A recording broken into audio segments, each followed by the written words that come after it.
जिस दिन से प्रयागराज के संगम नोस से महाकुंभ मेले के दौरान स्टैम्पेड यानी कि भगदड़ की घटना निकलकर सामने आई, उस दिन से लगातार सोशल मीडिया पर एक बहुत बड़ा तबका हमको ऐसा देखने को मिला जो शंकराचार्य स्वामी अविमुक्तेश्वरानंद जी को एंटी बीजेपी, यहाँ तक कि एंटी हिंदू बोलते हुए भी दिखाई दिया।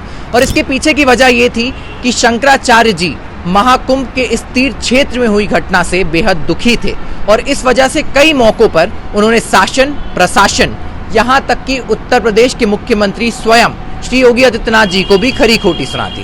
खैर, अब इससे पहले कि हम इस पूरे मुद्दे पर नजर डालें, अगर आप में से कोई ऐसा है जो हिंदू धर्म या सनातन संस्कृति का पालन नहीं करता है तो या उसमें विश्वास नहीं रखता है, तो आप ये वीडियो यहाँ पर बंद कर सकते हैं, क्योंकि जाहिर तौर पर शायद ये बातें आपके लिए किसी मतलब की नहीं होंगी। खैर, अब हमारा सवाल उन लोगों से है जो लोग स्वामी अविमुक्तेश्वरानंद श्री शंकराचार्य जी महाराज से महज इसलिए नाराज हैं क्योंकि उन्होंने लगातार कई मुद्दों पर सरकार की आलोचना की, प्रशासन को कठोर शब्दों में फटकार लगाई, यहाँ तक कि योगी जी के इस्तीफा दे देने की तक बात कह दी। क्या आपको लगता है कि शंकराचार्य जी एंटी हिंदू हैं? जाहिर तौर पर आप सभी समझदार हैं, पर फिर भी अगर किसी 1% वर्ग को ऐसा लगता है कि हिंदू संस्कृति में कोई भी ऐसा शंकराचार्य हो सकता है जो हिंदू धर्म के खिलाफ हो, तो उसके लिए आपको ये बता देते हैं कि दरअसल शंकराचार्य होते कौन है।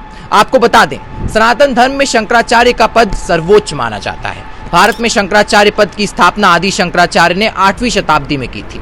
आदि शंकराचार्य ने भारत में 4 मठों की स्थापना की थी। इन चारों मठों में उत्तर प्रदेश के बद्रिकाश्रम का ज्योतिर्मठ, दक्षिण के श्रृंगेरी मठ, पूर्व में जगन्नाथपुरी का गोवर्धन मठ और पश्चिम में द्वारका का शारदा मठ शामिल है। और इन चारों मठों के प्रमुख को शंकराचार्य कहा जाता है।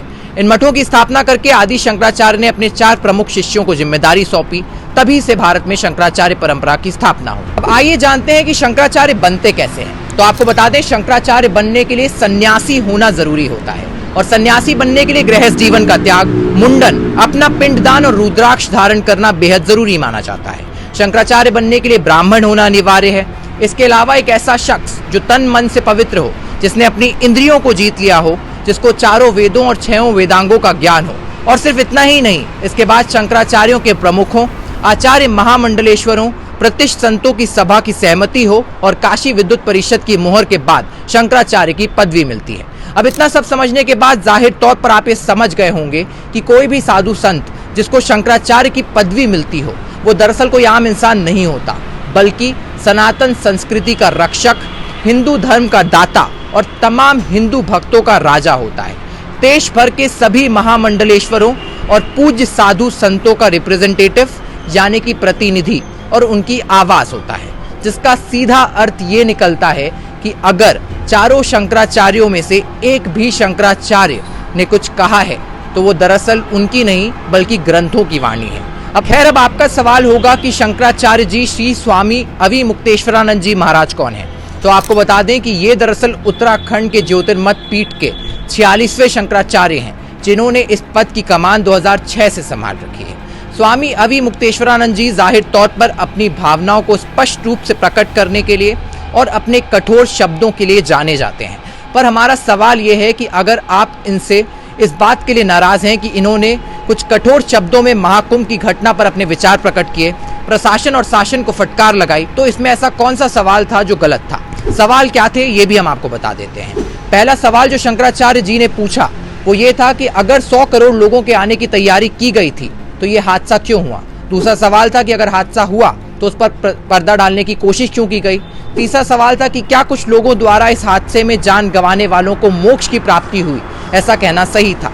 खैर, इसके अलावा भी कई ऐसे सवाल थे जो स्वामी जी ने पूछे और शायद उनका तरीका हमेशा की तरह सख्त भी था। पर क्या अगर आपके पिता या आपके दादा आपको आपकी किसी गलती के लिए फटकार लगाते हैं या जवाब मांगते हैं तो आप उन पर ही उंगली उठाते हैं? बेशक नहीं। और इसलिए ये वीडियो खत्म करने से पहले मैं आपसे पूछना चाहूँगा कि क्या आपकी राजनीतिक विचारधारा अब इतनी निष्ठुर हो चुकी है कि आप अपने ही धर्म के सबसे बड़े धर्म गुरु पर सवाल खड़े करें?